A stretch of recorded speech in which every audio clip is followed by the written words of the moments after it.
right, joining us on the line now through the wonderful technology of Zoom and from the Sunshine Coast, former St Mary's Gales player, and of course he had a stint with the Dandenong Rangers too in the old SCABL format, now currently the NBL 1 South. Jordan Page is with us. Jordan, welcome, my man. Hey man, thanks for having me. Jordan, the phone goes off. Apologies there, notifications. Everyone's knowing that we're doing the interview right now, which no one knew about. But anyway, Jordan, it is great to see you. For me personally, it's been a few years since we've last bumped into each other back at the Doohan Entertainment Centre back in, I think it was the elimination final back in 2017, where you just carved up the Hobart Chargers and then you went on to win the South Conference in the SCABL. But we'll talk a bit about that as we go along. Jordan, what are you currently up to at the moment? At the moment, man, I've got my own little coaching academy I'm running. So that's been pretty good, pretty successful. We're helping develop kids for whatever level they want to play at, whether it be, club level, state level, international level, getting over to college, whatever it is, saying just teaching these kids how to train, man, teaching them how to really train and how to achieve their dreams and goals, because I see a lot of kids got dreams, right? But a lot of kids' work ethic doesn't really match it. So we've got to align that and make sure the kids are actually putting in the work that's necessary to get to their dreams and goals, So I'm doing that, man. Then I'm doing personal training as well. So I'm a calisthenics specialist. So I help people with their, lifestyle, diet, nutrition, movement patterns. Just overall health, man, is really a passion of mine after all the things I've been through with my injuries and knees and whatnot. And I was going to say too, mental health as well. I'd throw that in there as well. Absolutely, Ronald. I mean, mental health comes with having a sound body. So if your body's moving, right, and if your diet's good, your lifestyle is good, you're getting your sunlight, you're getting your rest, the mental piece will be there. No, absolutely. And of course, a shout out to all your players and whatnot. We've had a few messages through my own Instagram page wondering when this interview is happening and whatnot. It is happening, and we'll get this up ASAP as well too. So, and how is your group of players, Jordan? Like, what's the vibe amongst the group? Are they all determined? Are they all wanting to strive to be better? Yeah, I mean, there's different levels, but a few of the kids are, I'm making some really good progress, and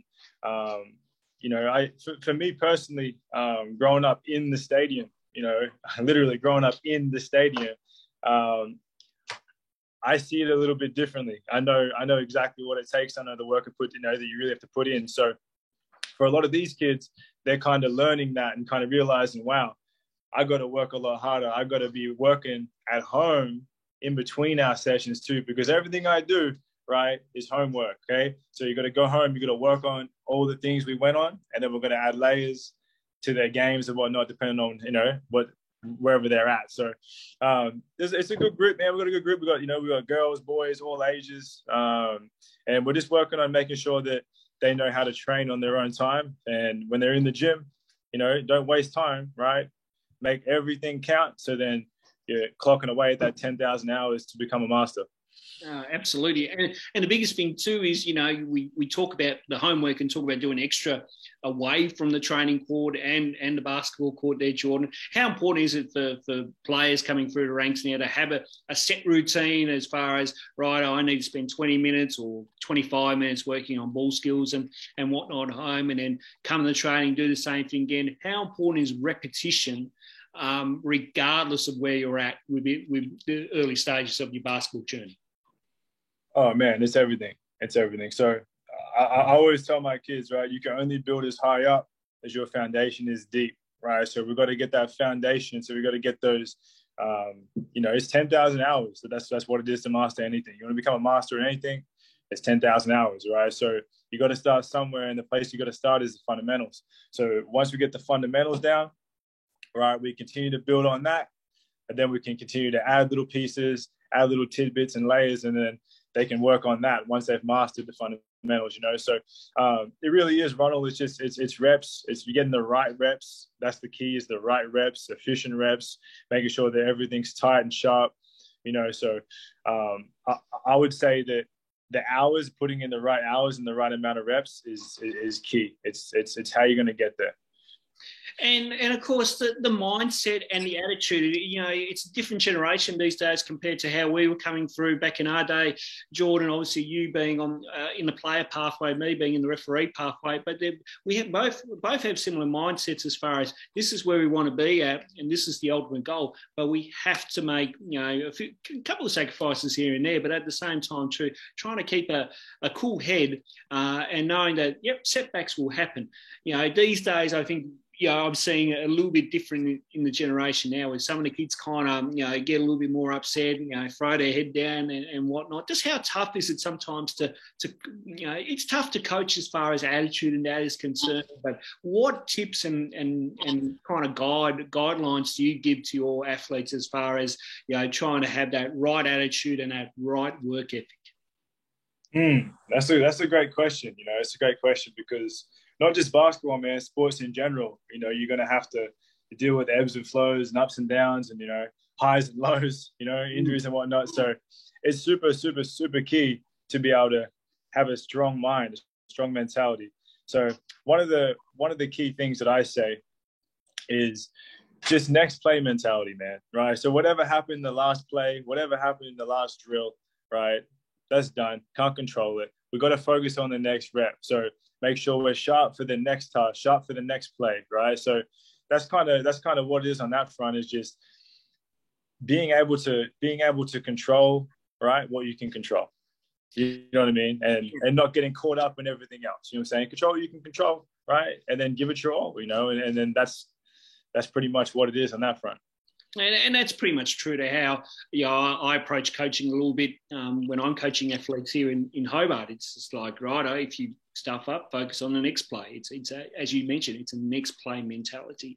And it's, but the importance of trying to just have these athletes to keep a cool head in situations, especially in game time when close game and whatnot. Everyone's on edge a little bit.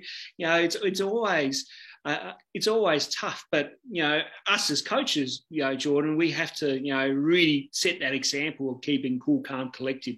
Because the last thing we want to do out on court is either get a tee from the ref because we get carried on a bit too much, or we get caught up in the moment as well too.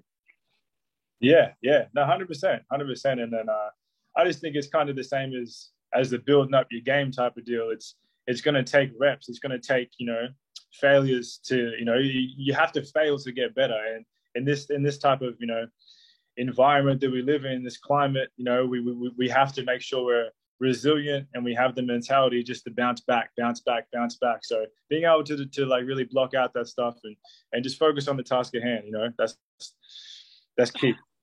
Absolutely. And Are you thriving on this coaching part that you've taken currently so far, Jordan? Like, is this? I know you love giving back to the game and whatnot, but are you thriving on all this coaching stuff and just really enjoying it and working with kids every single day? Yeah, I mean, I'm enjoying it, man. I definitely love it.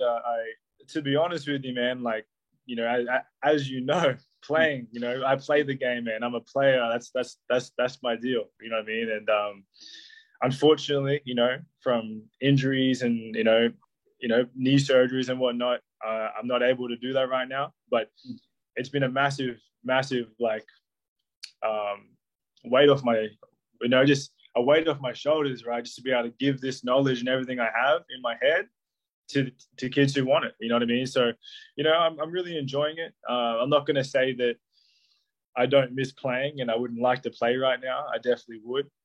But it's just a matter of getting this procedure done and then getting back on track. But I am loving the coaching, man. I'm loving the ability to be able to just, share real experience, from a whole, 20 plus years, more than 20 plus years, but of really playing the game at a high level. You know what I mean? So I've seen a lot, done a lot, and the ability to share that with, kids who want it is just, I think it's pretty special.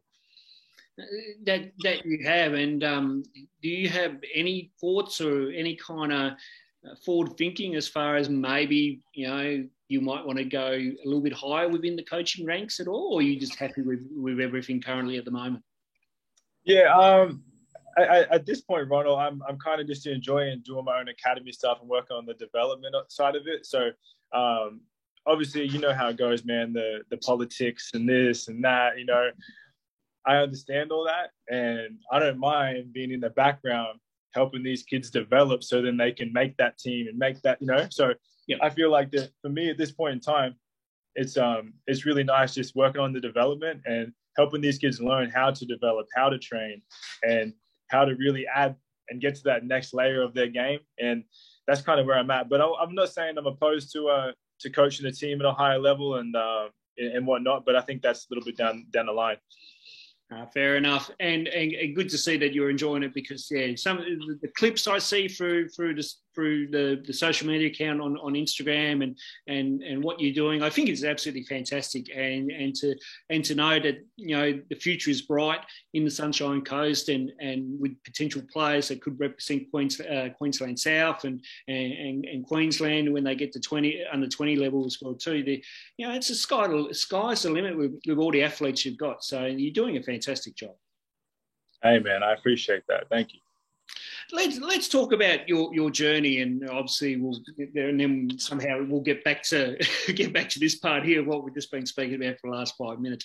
Obviously, you've come through the ranks. You've represented Queensland at national junior championship level. I've been lucky enough to either ref you or watch you throughout your junior career. And what were some of the highlights for you representing Queensland, man?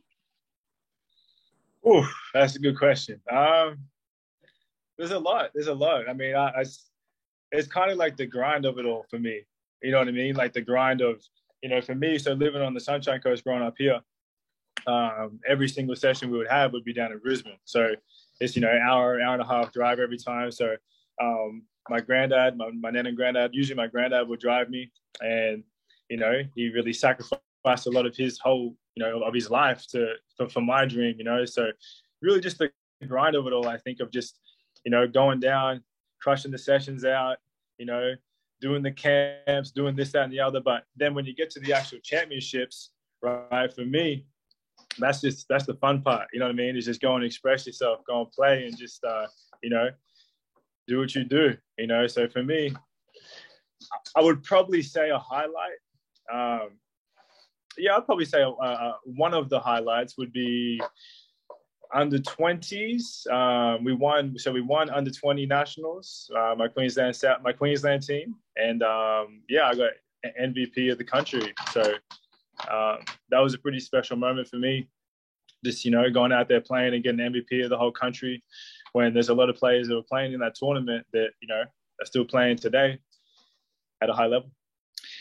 Certainly are, and throughout those national junior championships and whatnot, I remember saying to people that you were one of the most I need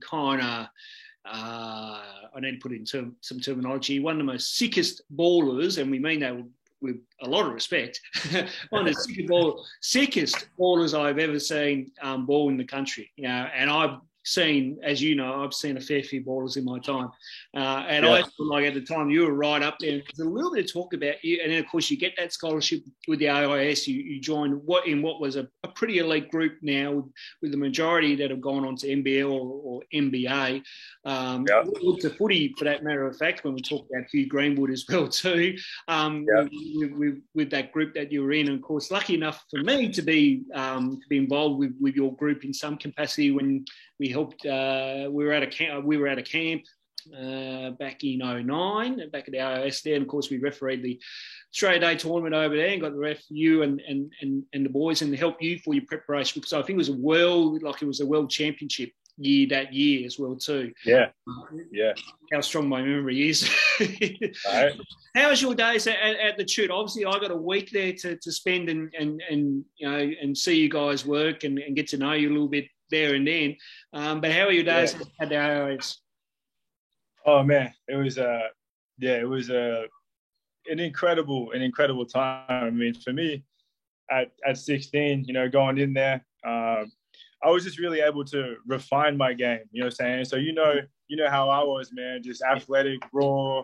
You know what I mean? Like I had all the skill set there, so it just allowed me to refine everything and keep everything just a little bit tighter, and the work ethic side of it too. So I grew up in the stadium, as I said. So I grew up putting 6-8 hours a day in, like literally, right? So when I went to the shoot though, Yeah, it was like that, but just way more structured, right? And then you look to your left and your right, you got Paddy to your right, you know what I'm saying? You got Delhi to your left, like whatever it is, right? So we had an elite group, and being able to, iron sharpens iron, so being able to go down there for 3 years, right, and just grind it out, right? Just absolutely grind it out, you know what I'm saying? So pretty much when we weren't in the gym, we were all damn sleeping because we were working that hard. So it was an unreal time, and I think it was a very, very important piece to my journey. Was going to the AIS and experiencing, at 16, being able to travel around the world,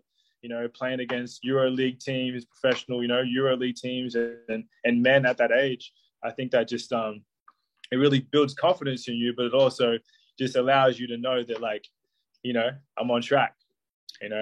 Yeah, absolutely. And of course, having Marty Clark as the head coach there at the time of the AIS program as well too. Of course, Marty being a former Tasmanian himself, and Marty has proved himself to be a very, very good coach over many, many years, and now, of course, back with the NBA Global Academy currently at the moment as well too. How big was an influence Marty was to you and the group? Oh man, massive. No, shout out to Marty if he sees this, man. I appreciate everything that you did for us, man. Incredible. And same with Paul Goris too. Gory. Yes, good on Gory. Shout out to Marty and Gory, man. Right, those guys were instrumental, massive influences in my career. Yes, no, they certainly were. And then of course, off the back of that good 3 years, you go to St. Mary's there over in America, and a big D1 school, and I think it was three seasons, if I'm correct, that you played there. Yeah. So later that year, we went to play in the World Championships. First and foremost, we had the World Championships. It was in New Zealand. Yes. And then, so we played in that. And then later on in the year, that was my freshman year. So I went to St. Mary's, and I played. So I played my freshman year. We had a really good year. We went to the Sweet 16. But unfortunately, that was where my knee injury happened. So that was when kind of the knees started happening. So against Gonzaga, so we were playing Gonzaga in our conference final in Las Vegas, and I think I had like 15 or 16 in that game, and we actually beat Gonzaga and won our conference. So it was a big deal for us. But I actually tore my meniscus in that game, in my left knee, and that's what's still troubling me today is from that one game. So freshman year had a good year. Then we went on to the Sweet 16s. They made the Sweet 16. Flying in private jets, bloody police chauffeurs to games, the whole thing. So it was an incredible experience. We actually played in the Houston Texans football arena. So we played in a massive, I think it probably holds like 100,000, something like that. So it was pretty surreal to play basketball in a massive arena like that. So that was freshman year. And then I had to sit out my second year because my meniscus, had to get knee surgery, and had to have a medical red shirt. So I sat out that year, and then came back for my redshirt sophomore year. Was all right, but my knee has never been the same since because they took out a bit of my lateral meniscus. So, so I still had a decent season. And then my third year had a pretty good season. Then tore my ACL in my right knee against Gonzaga on the same court in Las Vegas against the same team. So, yeah. And just talk to me about, because in the other interviews I've been doing, I've been talking with obviously Tassie athletes at the moment over in America at the moment, playing in college, and one of the things I mentioned about is talking about playing in front of home crowds and how the US crowds are very different compared to Australian crowds and that type of thing. They're a little bit, the US crowds are a little bit more passionate and a little bit getting fired up. But how did you find playing at St. Mary's on the home court there in front of fans there? And you speak about playing at a football stadium that near capacity of 100,000. That's like playing on the MCG or something here back at home. But it's like, how surreal is that feeling? But also too, playing on that home court and just a different atmosphere and vibe to the whole thing. Yeah, no, it was incredible. As you know, man, like over here in Australia, we see that. We see the college crowds and we see the whole atmosphere, and that's what kind of draws us to it. As a player, that's what I was drawn to it from a young age. I was like, I'm going to college. Why? because look at the crowds, look at the atmosphere, look at the environment, right? So, no, it was an incredible experience, to play in front of all the student section, and especially one of the funniest things is one of the funner things is kind of just playing on the road, man, because on the road, you're not going to get any love. Like they're going to, I remember, I think we were playing in, I think it was Utah State. So they got a pretty solid arena. Not sure how many thousand, but there was a lot of people there. But anyway, so the student section went from one end of the court, around the court, and then all the way over to the other side. So it was like this massive, massive wall of students, right? So we rock up like an hour earlier. We're going through our warm-ups, and they're all there. So they're all there an hour before, right? So they're going nuts, talking all kinds of crazy stuff to us. And they had one of the funniest things. I'll never forget this. And I know Benny, Clint, Deli, and Mitch will never forget this too, right? But there was this massive poster, right? Massive, massive, massive poster. You can easily see it, right, from anywhere in the stadium. And it was like a barbecue, right, with shrimp on the barbecue, right, but with our heads on it. So, you know what I mean? Just things like that. It's fun to be in those environments. And, for me, I like playing in hostile environments because, I'm going to do my thing regardless of the crowd or whatnot, but it just adds that little bit of extra, adrenaline. It really gets you going, man. So, yeah, I could tell a lot of different stories about funny things when it comes to the American crowds and, funny things they've said, posters, all types of stuff, man. But incredible experience, though. Incredible experience. Absolutely. And just kind of finishing off here with this, playing on the road and trying to silence crowds. So, that's probably one of the ultimate best feelings for players, to go into another gym and just silence a crowd and not have them say a word at times.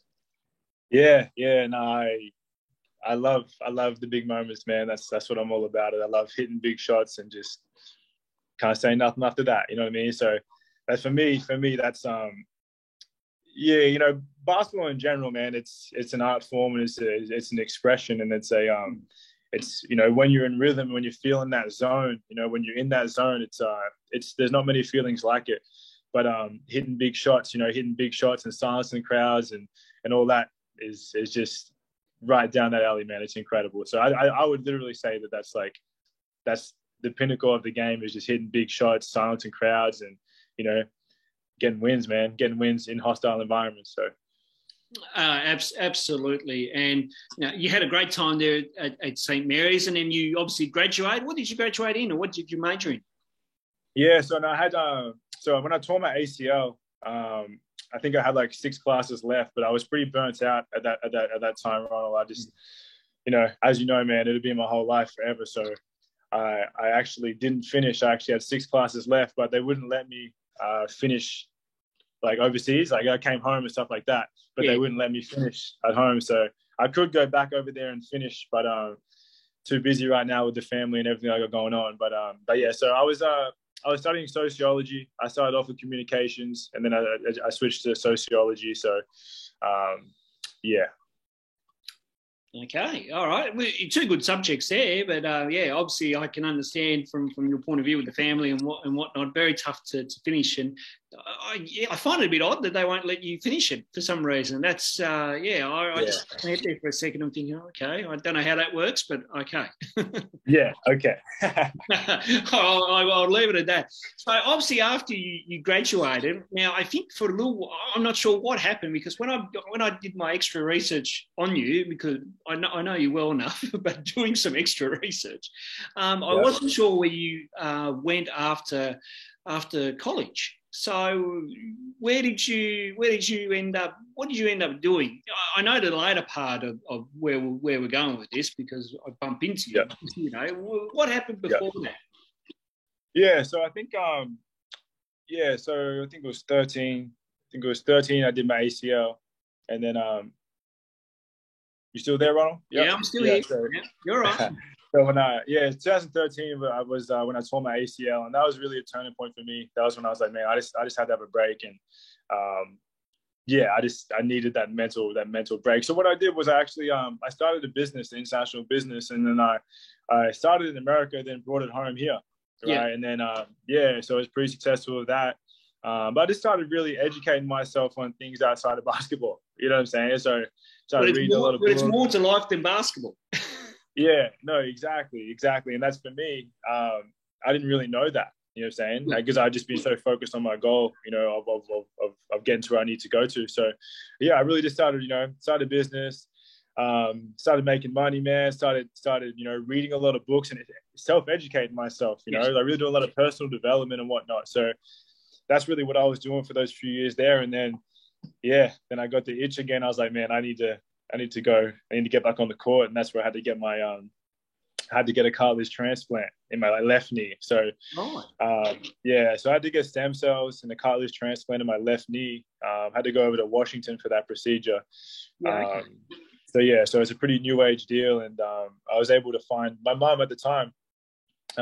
Was coaching at Eastern Washington University. So my mom coaches Division I college basketball, women's basketball. Oh, cool. So she's over there right now, but at the time she was at Eastern Washington. Yeah. So she was able to get in contact with an ex-Navy SEAL, this doctor who was actually one of the pioneers in this stem cell technology. It's called an Oates graft. And he was able to go in, and I was able to go over there, and he was able to go in and fix it up. And then that was when I came back in after that was when I came back and had to play a season at Dandenong, right, just to show people that my knee was all right and whatnot.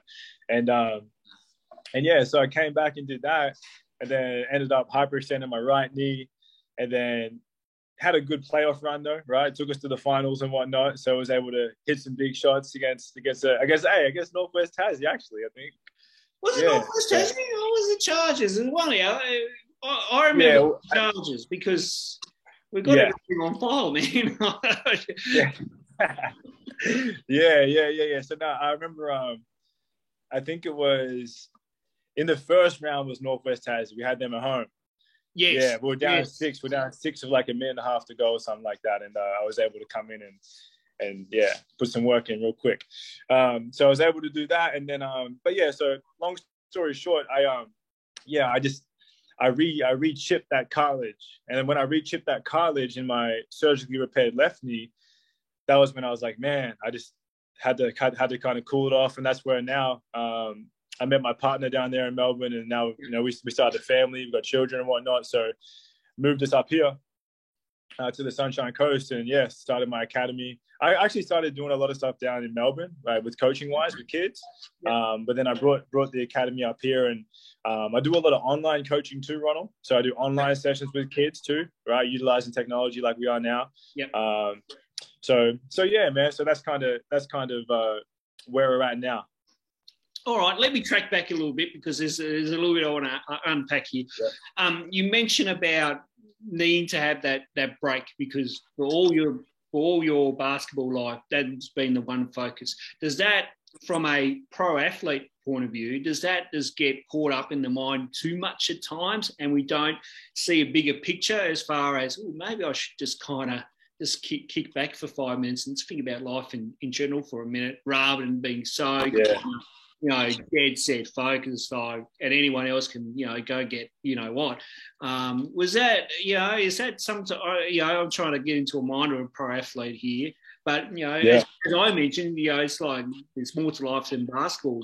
When did you come to that realization? Oh, man, it was, to answer your question, it was simply, simply the knee injuries, man. It was being forced to not being able to move, you know what I'm saying? So, that's what, so just having everything taken away from you, having, your superpower per se, whatever, taken away from you, then it forces you to go mental, forces you to, when I say go mental, I mean, go internal and start thinking more. And then when you do that, that's when you realize, oh, wow, like there's actually a lot more going on out here. There's a lot of things I don't know. Right, because I never looked into it because I've been so busy on my craft. So man, it's definitely a very key thing for athletes to have that balance. But at the same time, to be a pro athlete, there's no balance. Like it's your focus on what you're doing, and that's what you're doing, really. You know what I'm saying? Because that's what you give your life to it. So for me, at such a young age to just be so immersed. You know what I'm saying? As I said, so my grandparents built and ran the Enrichment basketball stadium. So, you know, at 4 days old, man, I was laying on the damn lambs wool at the stadium hearing the balls bouncing, right? So, and then ever since then, you know, I was born and raised there. So every day I'm there. And that's kind of, I was raised differently, you know, than most kids because of that. And then at 16, to go to the AIS and then see the whole at 16 to see, wow, like, all right, this is what we're doing now. This is how serious we can take it. And this is, you know, and then you look to your left and right and you see, you know, NBA player here, NBA player there. It's like, okay, cool. And you see all the people who have came through that same system, you know, you're on the right track. So at that point, you're not focused on anything but basketball. You know what I mean? Like, I know what you mean. Yeah. And that's absolutely spot on. And you would have been thriving to get to the highest level you could have as well too, Jordan. Like I assume goals, aspirations, like any athletes, try to get to the top level, whether that's NBL or Europe or the NBA or wherever else. Like you would have been like just fixated on this is where I need to be, you know? Yeah. Straight tunnel vision, man. Tunnel vision, locked in, laser focus. So that was kind of the whole reality.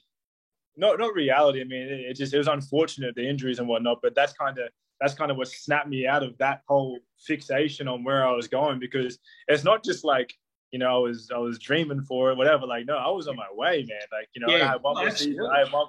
I had one more season left at St. Mary's. You know, Delhi was leaving, so I was going to be able to do my thing at the point. And yeah, I just, you know, at that point in time, I had to just, you know, take that year off and recover and find myself outside of the game, you know. And I think that's why now I'm in such a good mind frame without the game now, you know what I mean? And that's kind of allowed me to be who I am today and be able to give back and be able to not be worried about all of that anymore, because, you know, of the lessons that the injuries taught me, you know. So hey, there's always a lesson, man. And whenever something bad happens in life, there's always a lesson, but you just gotta, you know, sometimes you gotta be patient and discover that, you know.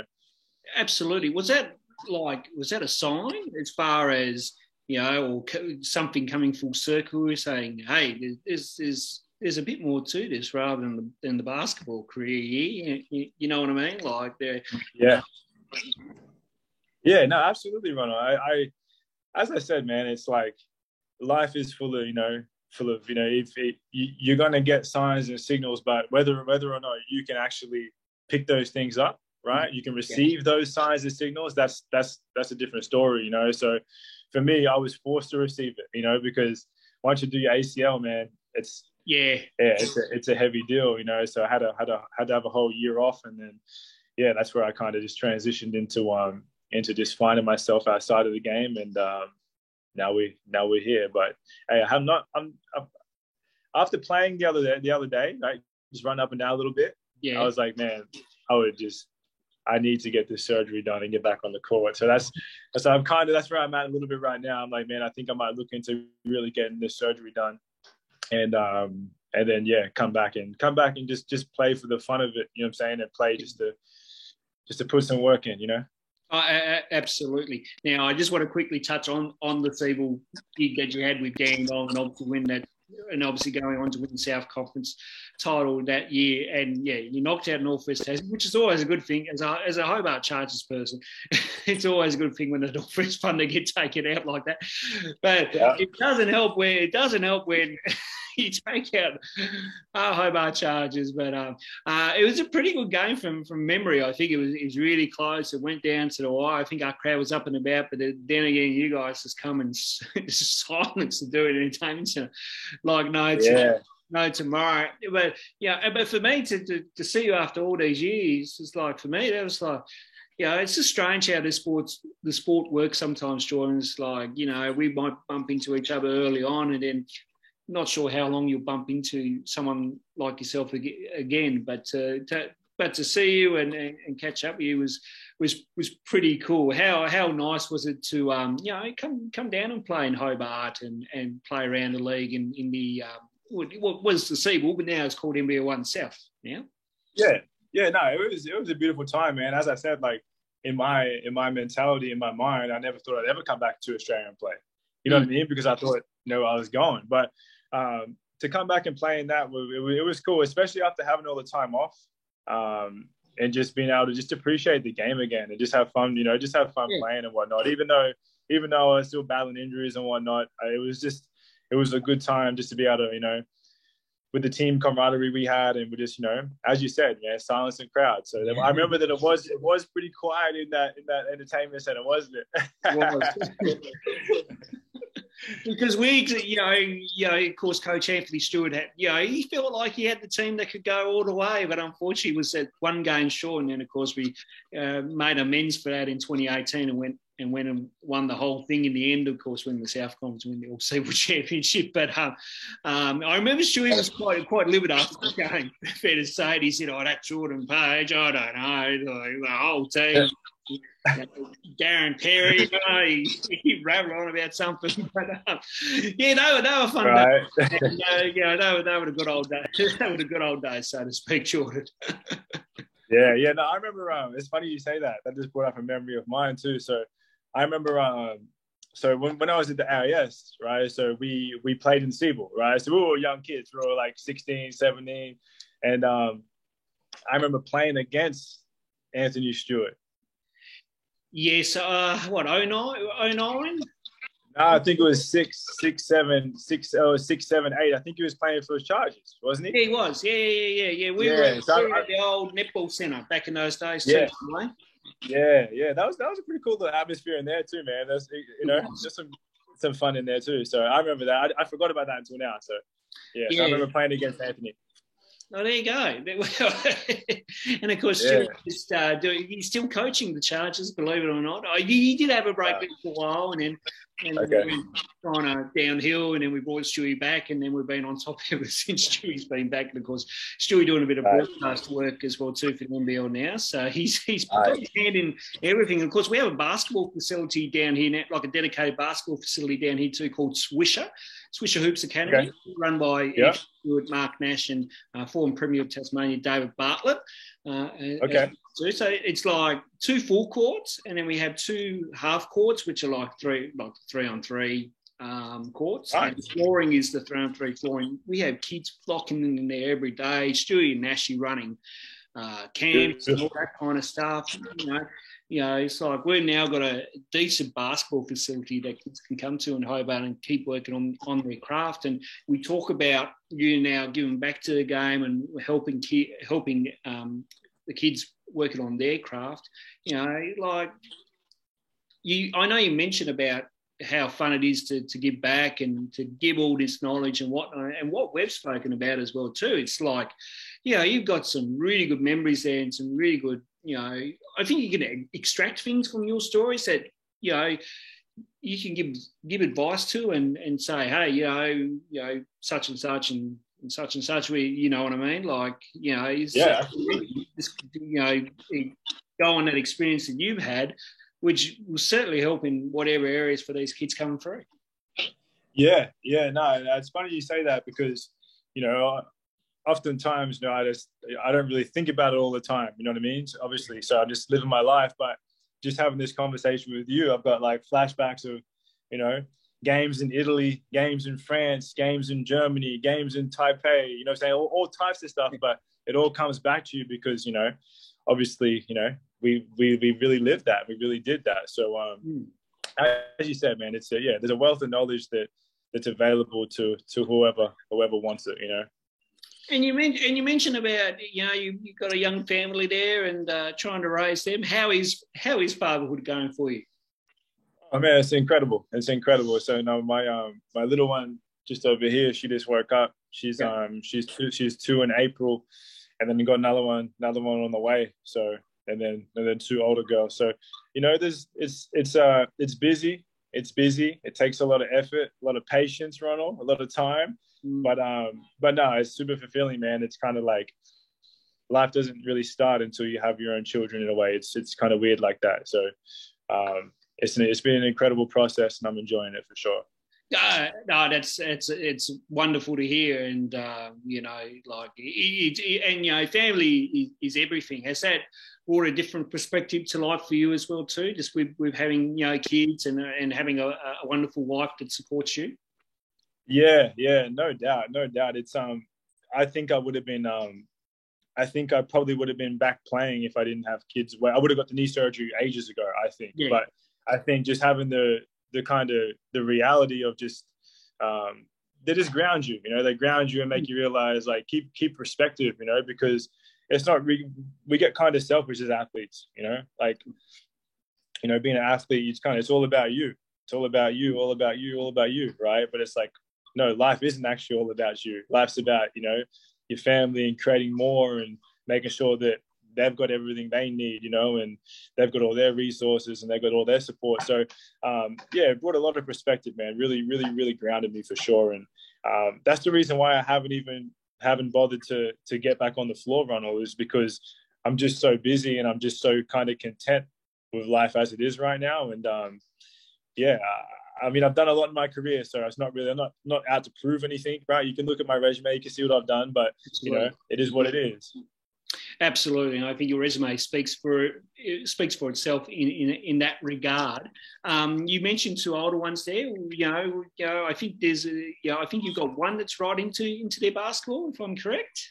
Yeah, Brooklyn. She's 9. So yeah, we were putting in some work earlier. I had a session this morning. So yeah, she's getting there, man. She's getting there. She's learning what it takes. And for a 9-year-old, you know, an outsider would say she looks pretty good. For me, we've got a lot of work to do. Yes, it's interesting when you have someone that probably doesn't know, well, you know, probably has some basic knowledge of the game and looks at someone and goes, yeah, she looks all right. But then when it's you and me, if I looked at her, I'd say to you, yeah, there's definitely a few things. Now, no, I haven't seen much of her or whatnot, but I'd certainly be, if I did see, you know, I'd certainly mention that. Yeah. Mention that to you. That's for sure. So you mentioned about there's this small itch of just wanting to come back, play for a bit of fun, and you want to get that surgery. Now you are now. We talk about age, you know, both you and I are similar ages, probably a couple of years, a few years apart, but, you know, we're getting on a bit, you know, but just coming back for the fun of it, as you mentioned, and just want to get up and down a little bit just for, you know, keep that general fitness up, Jordan? Yeah, I mean, it's it's funny. But no, man, I just love the damn game, man. So like, I just like, it just comes so natural from all the time I put in. Like, I could not touch a ball. Like, there's been times where I haven't touched a ball for like 2 years, like in the past, right, since my surgery and whatnot. And then I go and shoot around, and it feels like I've been practicing. You know what I mean? So things like that make me realize, oh man, like, don't just waste this time right now, you know, like, kind of make the most of it. Like, I'm 32 in October, right? Yeah. But I feel like, you know, for a lot of my career, I wasn't really taking care of my body because I was so gifted athletically. Yeah. Right. I just kind of took it for granted. I was like, you know, I was super flexible, you know, super athletic. And if you don't have to work for that type of stuff and it just comes naturally, it's natural to take it for granted, you know? So now, where I'm at now is I understand how to take care of my body a lot more, and I'm doing that. So I feel like if I was to get the procedure done this time, I think that it would be a lot more successful, just because of my mentality and where I'm at in my life, and, you know, rehabilitation wise and whatnot. I just know I do a way better job. So I do have the itch, and when I say just get up and down, you know, I'm trying, you know, like, that's not possible. I'm trying to get in there and kill, you know. Absolutely. Never say, there's that good old saying, never say never. And shooters will always shoot, won't they? They're like, there's that. You still have, you know, all those players, even when I come back and play, I still have that mentality that we want to dominate. We want to absolutely go out there and try and put on the best performance we can. How important is it, though? You talk about getting your body right, diets and all that. How important is it, do you stress to the kids these days? Because obviously with all the interesting foods that we have now and a smorgasbord range of foods, how much do you stress about you know, the diet and making sure that, you know, they're in good condition and good shape, because the game has just got quicker with pace as the years have gone along? Yeah, Yeah, and that's definitely something that if I would regret anything, Ronald, with my career, it would be that. Yeah. It would be the food I was eating and really taking care of myself body wise. So it's like if you look at it really realistically, it's like putting petrol in the car, man. If you put sand in the car, it ain't gonna work, right? It's gonna break down. So if you put water in the tank, it ain't gonna work. So it's the same thing when it comes to all these processed foods and all this madness out here. Is dietarily, man, what fuel are you putting in? Like what are you putting in your body? And that's it's so overlooked. And I feel like as a society, Australia, what do? You throw some meat on the barbie, everybody drink your beers, you know what I'm saying? Whereas all that ain't doing it. That ain't gonna get. So there's definitely a lot to talk about when it comes to that aspect, and that's kind of the the personal training and whatnot that I've been doing, and the kind of life coaching in a way. So diet is everything, Ronald. Diet's everything. I won't get too crazy into it, but diet is everything, and that's one thing that I definitely would change if I could go back. Absolutely, and of course, yes. Sometimes we stretch the topics of issues out on all these chats I do with various athletes and other people. So that's good to hear. But we won't delve into the whole. We'll be here for another hour if that's the case. That is for sure. Jordan, do you keep an eye on? Actually, no. I asked this question first because usually I ask this with all the Tassie athletes, because when you're away from home so much and you're trying to get in touch with your family and friends, but then you're trying to get in, you're trying to keep in touch too with your fellow athletes that are playing elsewhere. Do you keep in touch with some of your old mates that are currently playing at the moment and whatnot? Yeah, I do. Probably not as much as I should, just because life's busy. Life's super busy. We've all got a lot going on, but it's all love though. Like with Pat and Dell and whoever else. There's a plethora of Ryan Brockoff. Who else we got? Brock Modem. Yep. I mean, we know kind of everyone. Yeah, everyone's connected in a way, So, but yeah, it's all love with all those guys, man. And I'm super stoked that Paddy's doing what he's doing, and everyone's doing what they're doing on their fronts, man. Everyone's doing super well. So, shout out to everyone, man. Absolutely. Do you keep an eye on, say, the NBL or the NBA? Do you keep an eye from afar just to see what's going on around the league and whatnot? Yeah, I haven't been keeping an eye on the NBL recently, but I've been keeping a little bit of an eye on the NBA though. Just a little bit of highlights here and there when I get a quick minute. To change the nappies and whatnot, Yeah, so I was going to say that would take up a fair bit of your time. Have you mastered the nappy kind of changing now, mate, or still a work in progress? I got it, man. I got it. just the wife really get onto you if you don't get spot on. Nah, she's all right. And we mentioned about obviously you being in the Sunshine Coast there down at I've forgotten the name of the town now. Maroochydore. Oh, Maroochydore, or what was the other one you mentioned? Oh, Watala. Watala. There we go. That's what I was looking for. Obviously, there, and, enjoying life there and whatnot. Is it fun just to get in the car and drive down to the local stadium and get these athletes through? Now, I assume you do these sessions. Are these early morning sessions that you do, Jordan, or how do you plan your day?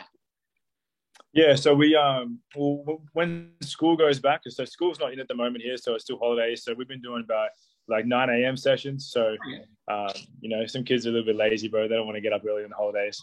But so we've been doing 9 a.m. sessions, But when school goes back, though, I do early morning. So we do 6 a.m. sessions. So just teach these kids, that if you really want it, you got to get up, you got to wake up, and you got to get into it, and you got to come and put the work in. You know what I'm saying? So I do it all out of Maroochydore Basketball Stadium, so the stadium that I grew up at. So it's kind of cool to kind of have that connection with the land there and that gym. So I work out of there, man, and Does it come full circle that you're now giving back to the game at your own stadium where you grew up and, pretty much 4 days into your actual life of being a human being, is it a full circle? No, 100%, man, 100%. It's because I just remember being 5, 6, 7, 8 years old, and because at the time it was a single indoor stadium with a big grandstand on one side, and then there was 2 outdoor courts. So because my nan and granny would obviously open the stadium up every day, and they'll be there till close every day. When people weren't on the main court, the indoor court, I'd be on it, right? But then as soon as it was busy, right, I'd just go out the back. I just go out the back and do my thing out the back. And I just remember, like, anyone who came out the back, I'd be like, let's play one-on-one. Let's play one-on-one, right? It doesn't matter how old they were, right? They could be like adults and stuff. I wouldn't care, right? So, it's funny. It's full circle, man, for sure. Because I remember being that kid, that hungry kid, dreaming in my imagination, because I remember playing.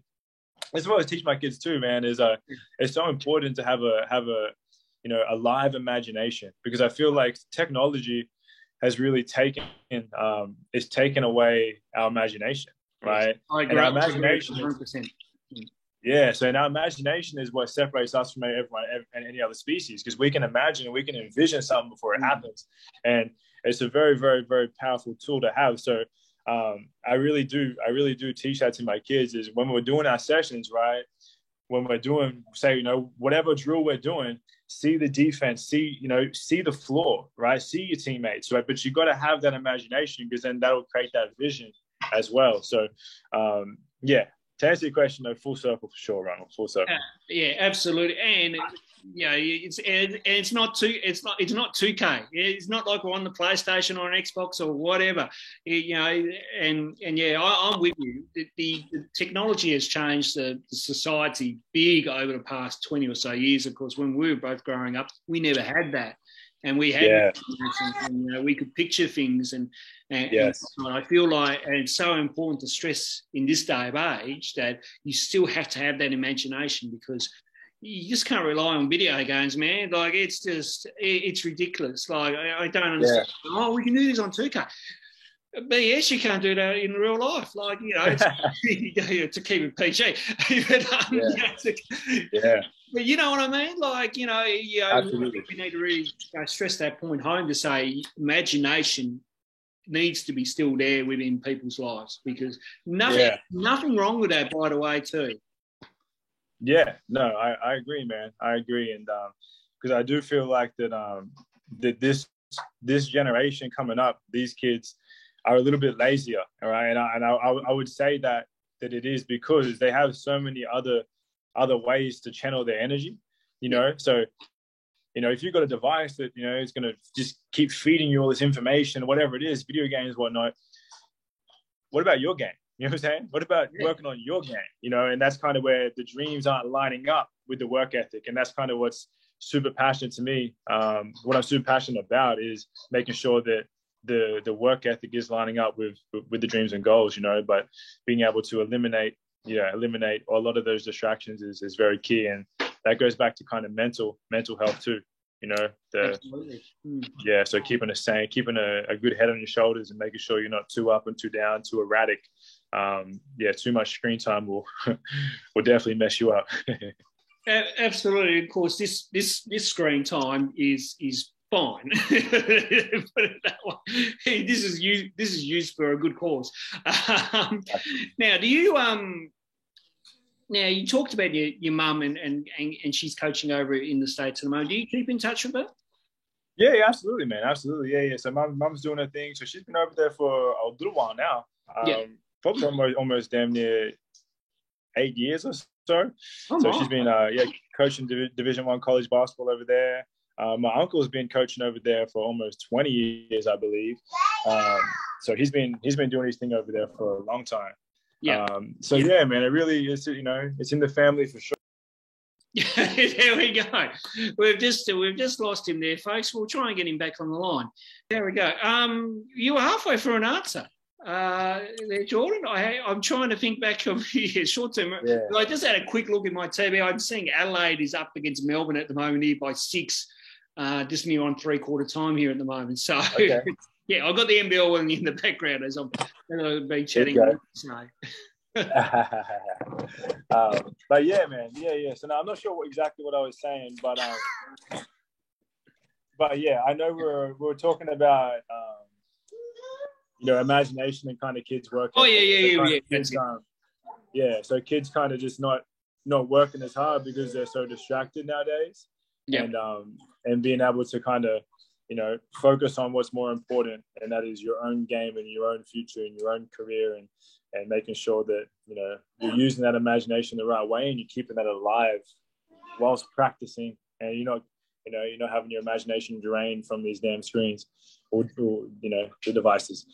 Absolutely. And I think we're also talking about your mum coaching over in the States at the moment, and you're keeping in touch with her and that type of thing. I think we'll just have to try and rebuttal a little bit of this as we go. We kind of broke away there for a little bit. Yeah. So now mum's been over there for about, I'd say at least 7-8 years, something like that. So she's been coaching D1 over there, which is a dream of hers. So, because my mum actually played college basketball back in the day. Oh, there you go. Yeah, so my mum played college ball. Yeah, so she played college ball at San Jose State, and that's actually where she met my father. You know what I'm saying? He was a track athlete. So, so then now she's been coaching over there. My uncle's been over there for like 20 plus years too. Really successful coach over there, man. So so it's definitely in the DNA. And the nan and granddad, obviously, built and ran the stadium. They've been involved in it the whole time. Their other daughter, my auntie Terry, heavily involved in it as well. So yeah, man, it's just kind of, it kind of, the apple don't fall too far from the tree, Ronald. Absolutely. And just with your academy and whatnot, you've been doing this for quite a while now. How many of your players kind of get through to the next level or get to that, state representation or even SDP, FDP, those kind of state programs and that type of thing? Yeah, so now I've got a bunch of kids that have, gone down to all the state trials and whatnot. I've got a few kids in Melbourne that I work with online. It's going to be noisy over here. A few kids that I work with online as well, down in Melbourne and a few other states. So, yeah, just making sure that, the progression's there and teaching them what they're going to need to know when they go down to these state trials, when they go down to the, being selected. Because you know what it's like, man, is when you go down to these trials, right, a lot of the times they already kind of know who they want to choose. You know what I'm saying? They already know the top kids, right? So I really work on leadership skills, Ronald. I really work on being vocal. I really work on leadership and making sure that these kids, right, understand that it's a team sport. So we've got to be able to lead and talk it up, and being able to encourage and motivate and lead from the front. So a lot of the kids that from my academy are developing that leadership skill. So when they go down to the trials, when they go down to this, that, and the other, they stand out, right? Not just their game, but their personality stands out too, as someone that, hey, that kid's leading the way, right? And that's going to give them kind of an upper hand when it comes to selection.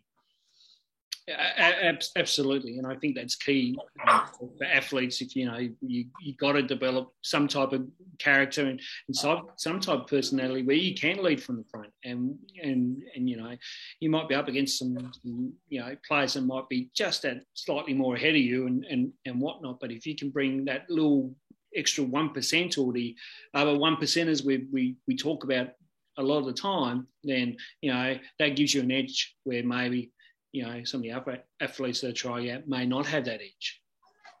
Yeah, no, absolutely, man, absolutely. So, what's ahead for you now, Jordan? I assume you, as you mentioned, you're doing all these the camps and sessions that go through, where and you obviously do your online stuff as well too. So you keep yourself busy throughout the week. So I assume over the next year or so, things will just get busy as per normal, and as we start to get into the school year as well too. Yeah. No, I was actually doing a bunch of coaching out of a high school that I went to as well. So I was helping the high school program, Matthew Flinders. So, just definitely staying busy, man, with the family, and then putting the time in with the kids and stuff like that, on court. So, yeah, man, definitely staying busy. Definitely enjoying surfing as well. So I've been surfing a fair bit as well. So again, back in the water, just trying to keep that healthy balance, man. So yeah, so going forward, just going to keep developing, man. Keep working with these kids. We have testing days and whatnot too. So we go through different shooting drills, different ball handling stuff. So just to make sure that we're exponentially recording our growth. So yeah, just continuing to build and design new programs and new ways to help these kids just develop quicker. Absolutely, and I can't let you go before I ask about the weather up there in Queensland. Always sunny as always, especially on that Sunshine Coast area. I mean, I think I said to you before we started the interview that I swear Tassie is getting this Queensland weather down here somehow, and I don't know why. But beautiful day up your way. Yeah, no, it is. It's actually blue skies, man. It's a perfect day today up here. So we're probably going to head to the beach of Savo for a little surf, man. Lovely to hear. Jordan, it has been great to catch up with you and talk hoops for, I don't know, God, it felt like, I don't know if it's been an hour, I don't know if it's been half an hour or anywhere in between. But, it is good catching up with you through the wonderful technology of Zoom. So, and that's what I like about technology, when you can connect with good old mates like yourself and reminisce about the old times. But talk a little bit and talking just a bit about what you're currently up to at the moment and the people that you are working on as well too. Just what you've told me, it's certainly absolutely fantastic to hear, and you've done absolutely well with life after basketball as well too. From what you've told me to me to understand it all and helping next generation come through, it's a testament to you, mate. So stay safe, stay well, and thank you for your time.